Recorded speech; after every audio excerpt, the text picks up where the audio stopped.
Let's start. So the topic that we are going to cover in this class corresponds to section 2.1 of the Corman's book. So the data structures and algorithms that we are going to discuss in this class, let's talk about how we are going to represent them and what is the convention that we are going to follow. But before we jump to that, what should be the goal of this representation method? Okay? So I think that we should achieve three things to it. First of all, we should be able to communicate our algorithm and our data structure correctly. Okay? So whatever do we actually intend to do in this algorithm, whatever we have the arrangement of data in our mind, that should be clearly reflected and correctly reflected in our representation. Second, this representation should enable us to understand the algorithm easily.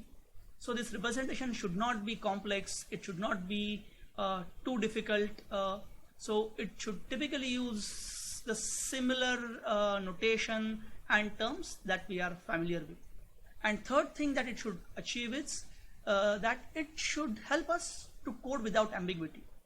So if you have taken efforts over your pseudocode representation, then when you sit down for coding, it should not involve much extra efforts while translating this particular representation to the code.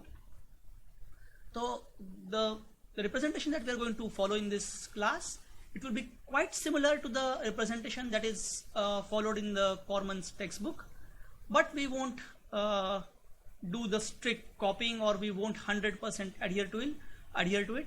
It will be mostly similar, but there might be some deviations.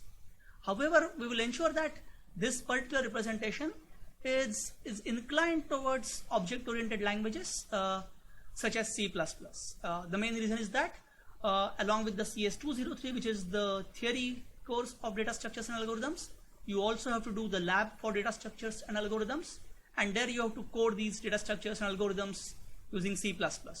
So we want to make these pseudocodes inclined towards that, so that it helps you in the lab as well. So when we talk about representing our algorithm, what are the things that we need to represent? Okay, so here is a list of things that we should be covering. First of all, what is the name of my algorithm, how I am going to represent it. Second, I will have various variables in my program or in my algorithm. So how do I give my variable names? And sometimes instead of representing a single variable, I might want to represent a group of variables. Okay, and then once I define a group of variables, how do I access a particular element of that group? And once I access a particular element of the group, how do I access particular property of that group?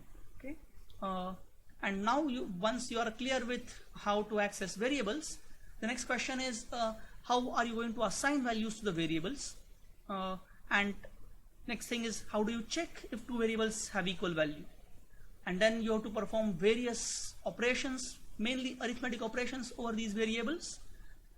And this is about just the basic statements in your algorithm. But sometimes you might want to club together a set of statements and execute them only if certain condition is true or certain condition is false. So that's where we will talk about various conditional constructs. And sometimes you want to execute a set of statements not just once but multiple times, and that's where we have to talk about the looping constructs. And once we are done with doing all the work in our algorithm, finally we have to return the result. Okay, so these are the few things that we have to define while we talk about our algorithm representation. So in next video, what we'll do is we will actually go through this representation and also do example algorithm.